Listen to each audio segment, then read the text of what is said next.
So here's my Honda Civic Mk8 air conditioning pump, TRS E07. It's a Sandon AC pump. And the issue with this, as in the previous video, was that the bearing was shot in the pulley. Unfortunately, the pulley seized and overheated massively. So I pulled it apart. I took the bearing out, which required quite a lot of effort, as the bearing was so damaged that the only the inner race and the bearing, the balls, actually came out. And yeah, I had to actually get a Dremel and cut into the bearing, and then basically sort of bend it and then hammer it out with a drift. And I got it out with minimal damage to the inside of the original pulley, actually, which was good. Replaced it with the NSK equivalent bearing. If any of you want to do this job yourselves, if you start hearing your bearing going in your AC pump, that is the NSK part number on the side of the box. Nice shiny new bearing in there. Unfortunately, when I came to test the coil, the magnetic coil that lives sort of in the back of the pulley down there, sadly, because the pulley got so hot, it actually destroyed the coil. There was a lot of smoke, and I thought it was the belt, but the belt itself is actually not in bad shape. It's not melted or anything. It was sadly the coil. As you can see, the edges of it are absolutely screwed, and there's some coil metal there, and it's got no continuity. So sadly that was broken, so I had to order a new clutch kit, a new aircon clutch kit off eBay. I think it was about 60 quid, which was not a bad price.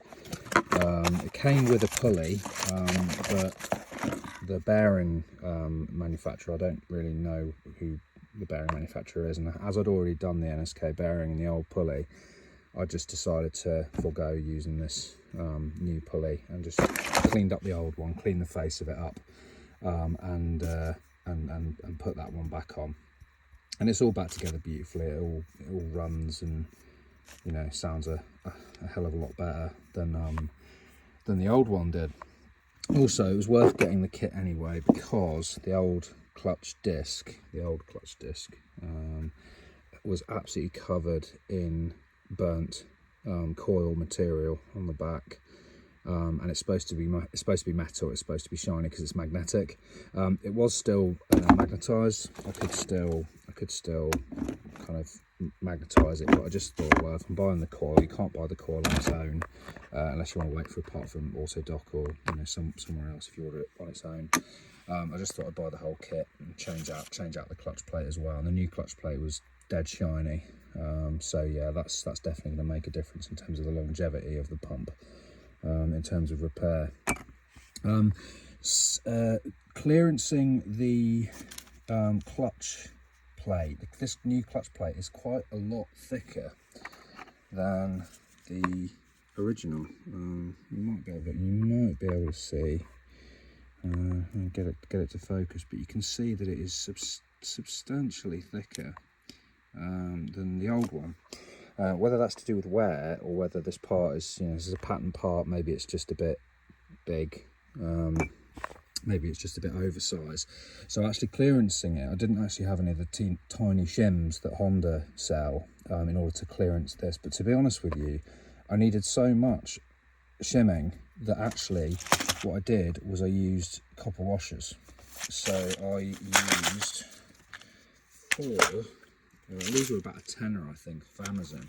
I used 4 of these 10 by 12 copper washers to get, and then I put the original washer, or the original shim that was in there already, back in, and I have about 0.5 mil of clearance, and you can have between 0.3 and 0.6, and actually it's pretty much perfectly clearanced.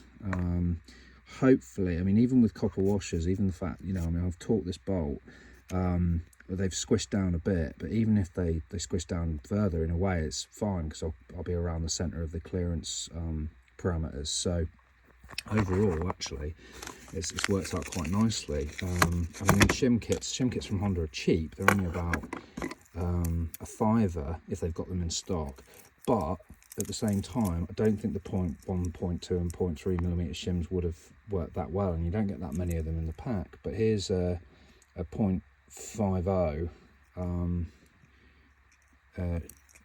feeler gauge. Don't know if you can hear that, but it's just about 0.5, maybe slightly over, but you can go all the way up to 0.6.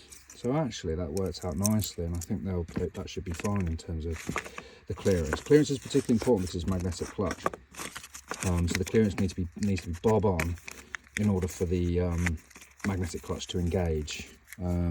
Hopefully now I've got auto glass coming to replace the windscreen on the Civic, because sadly that cracked because of a small chip and the heat of the last month, and it just, unfortunately, a big crack appeared in the windscreen.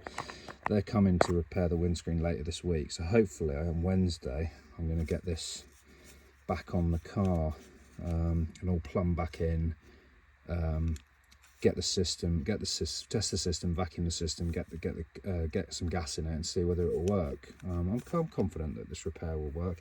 And why throw away a perfectly good aircon pump when you can take it to bits?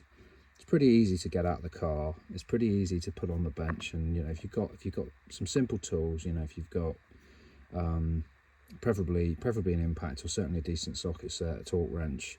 I mean, you'll need a few tools to get the pulley off the bearing and whatnot, but really, I mean, they're quite common tools. I mean, if you work on your own car a lot, these are the kind of tools that you'll have in the your workshop anyway. But overall, it wasn't a particularly difficult thing to do.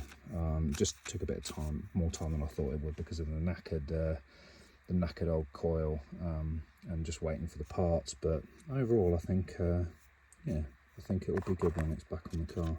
I might very well post a video of it running.